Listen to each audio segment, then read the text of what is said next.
How would the world change if Christian-led workplaces were the best, most effective places to work? Well, that's more than a question. It's the vision that has shaped my life and the heartbeat behind this podcast. And with a full heart, I ask you to join me for the final episode where I host the Flourishing Culture Leadership Podcast as I reflect on a decade of conversations, leadership lessons, and stories of transformation from the front lines of Christian-led organizations. Welcome to the Flourishing Culture Leadership Podcast, your home for open, honest, and insightful conversations to help develop your leadership, your team, and build a flourishing workplace culture. Hi, I'm Lopus, the co-founder of the Best Christian Workplaces and author of the book Road to Flourishing, the go-to research-based, Christ-centered guide to build a flourishing workplace culture. And my passion and the purpose of this podcast has been to equip and inspire Christian leaders like you to create engaged, flourishing workplaces where people thrive and organizations make a significant kingdom impact. And after more than a decade of meaningful conversations today, with a grateful heart, I celebrate the close of this season of the Flourishing Culture Leadership Podcast with you. This marks episode number 449. And it all began back in 2009, just 7 years after we launched Best Christian Workplaces. When podcasting was still new and an emerging platform, I felt a strong conviction to begin recording the stories and practices of Christian leaders who were cultivating healthy, even flourishing workplace cultures. Why, you might ask? Well, because as we stepped out in faith to help ministries measure the health of their organizational cultures, we began to witness something remarkable. That was transformation. Leaders who embraced feedback and implemented biblical leadership practices were changing the atmosphere, yes, even the culture of their workplaces, and lives were being impacted. And as we asked ourselves, how could we share these stories without falling into the trap of self-promotion? And how could we spread the word about our newly published and developed Flourish model without making it about ourselves? The answer came straight from Scripture.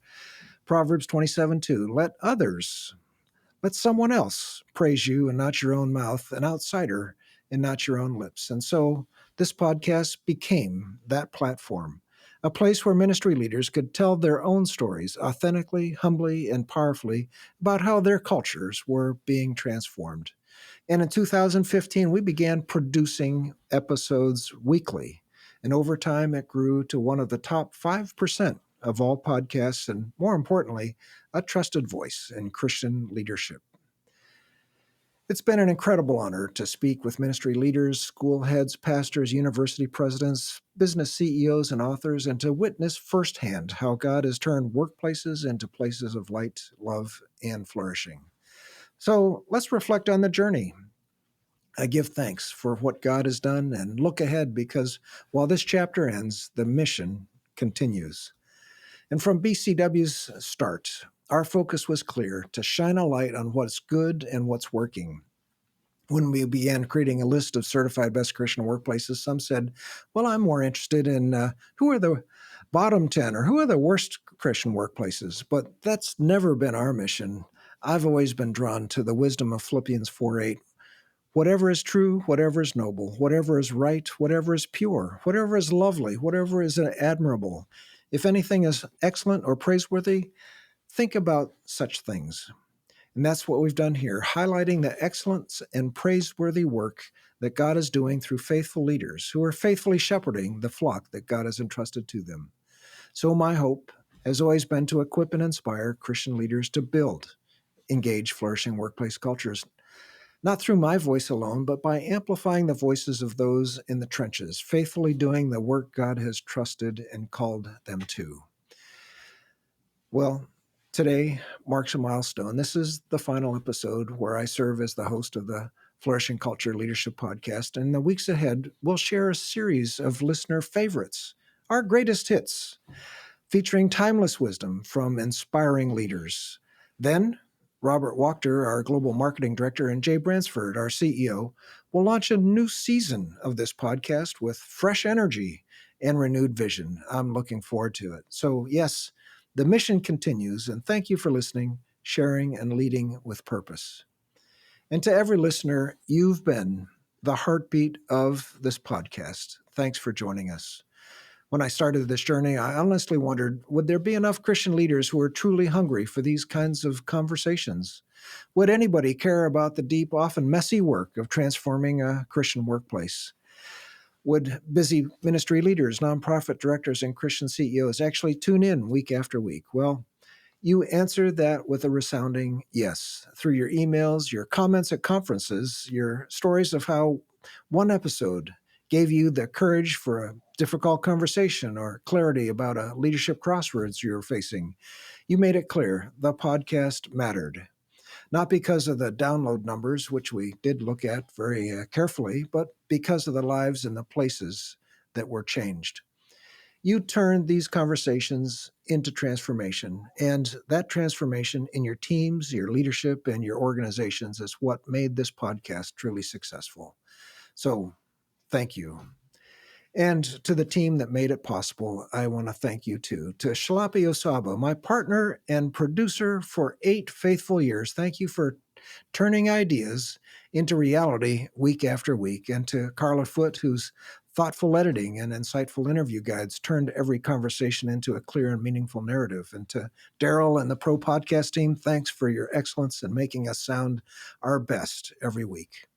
And to the team at Best Christian Workplaces, thank you. Thank you for your vision, excitement, and for helping to deepen and expand the reach of this work. I really appreciate when I had the opportunity to have BCW consultants on as guests to the show.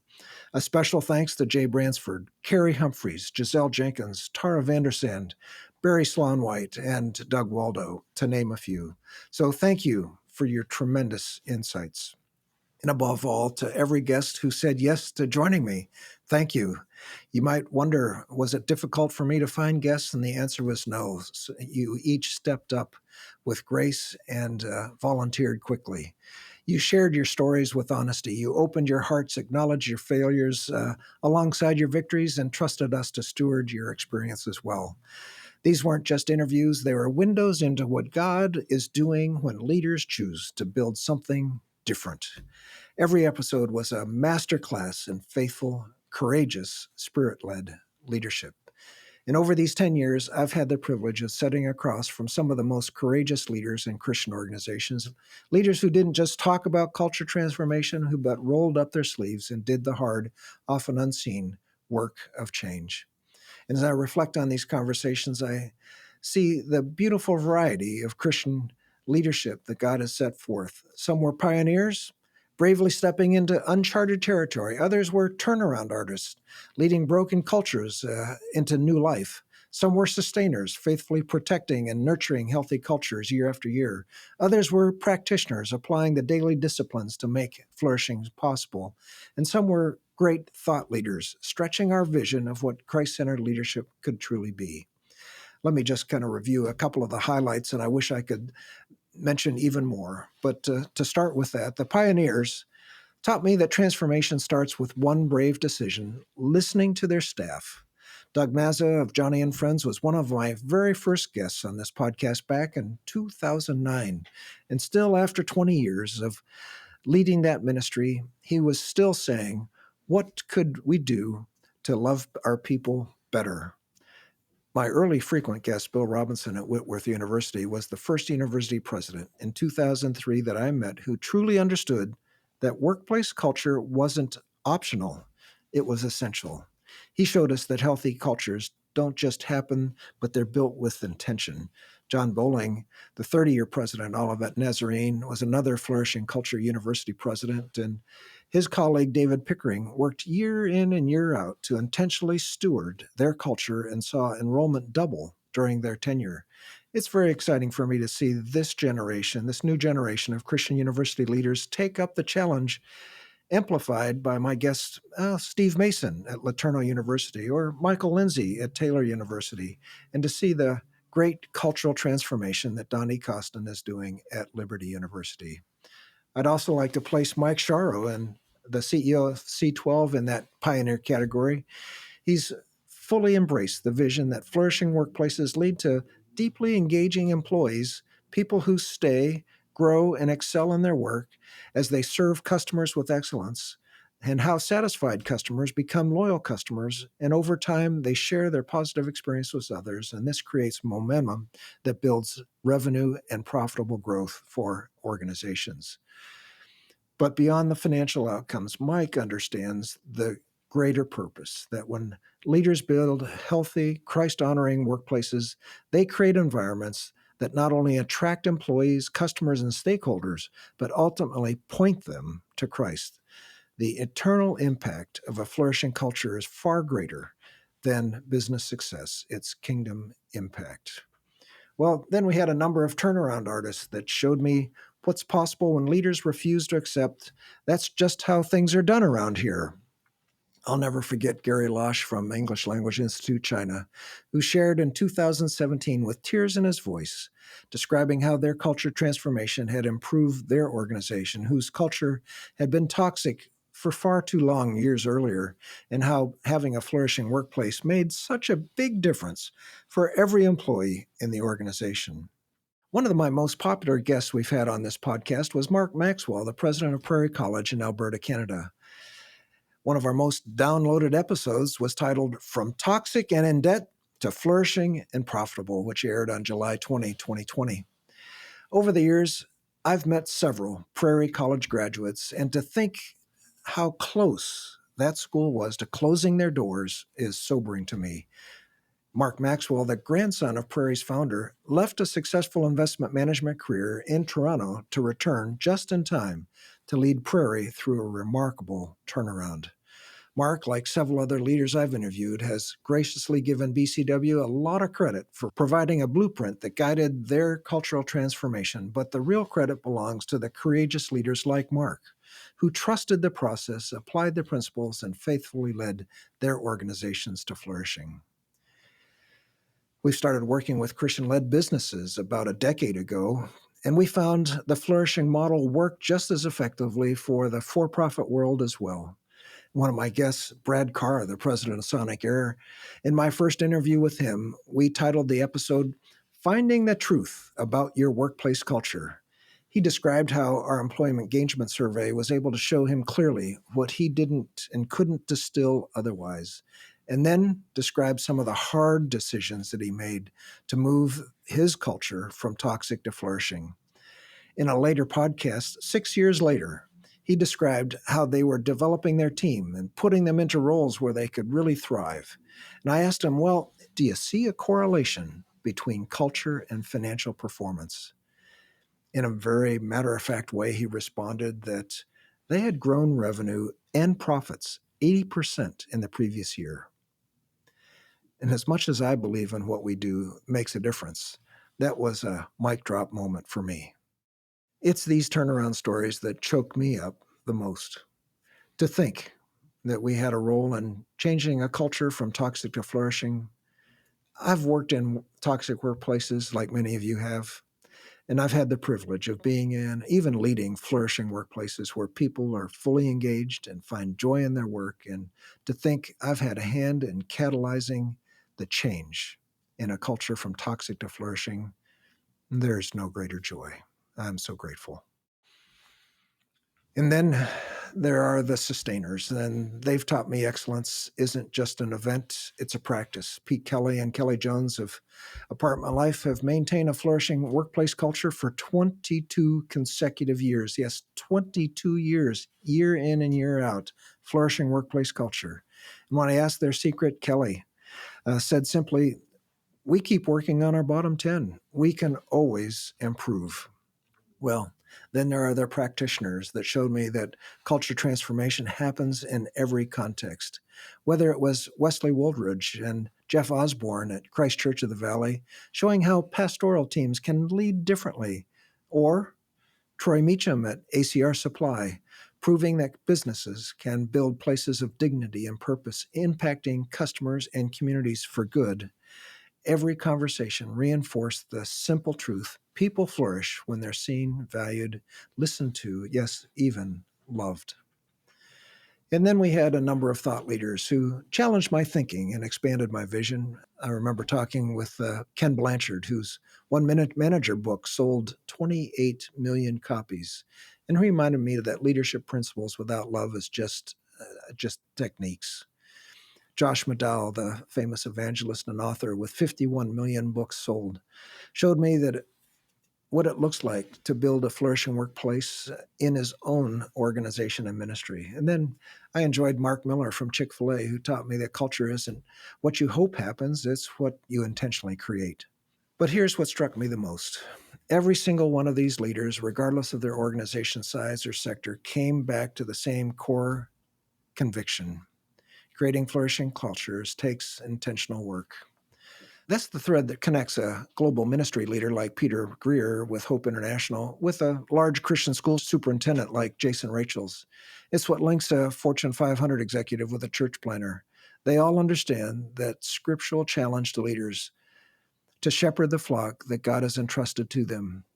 And, in order to do that effectively, you have to know the condition of the flock, and that is to measure the health of the culture.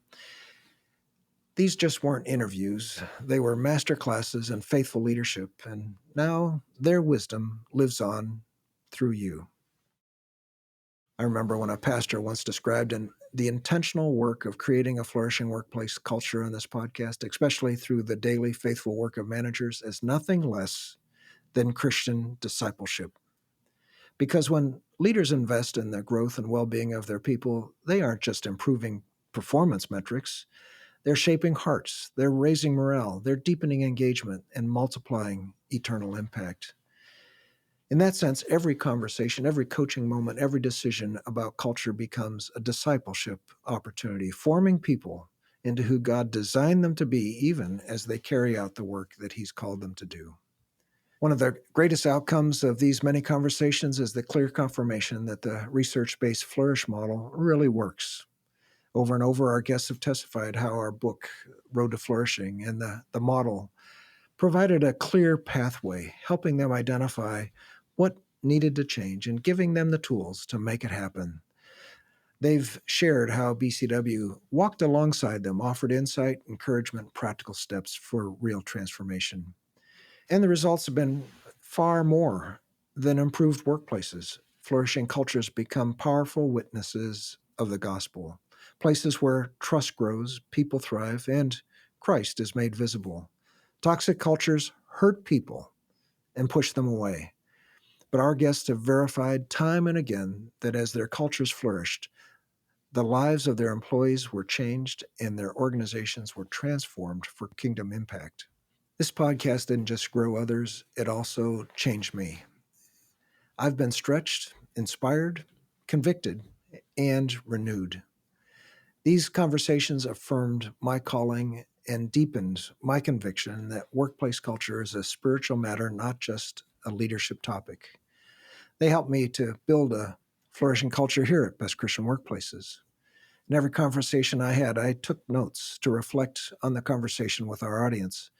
And many times I thought to myself, hey, I need to implement that here in my team. I've seen that flourishing is possible even in hardship.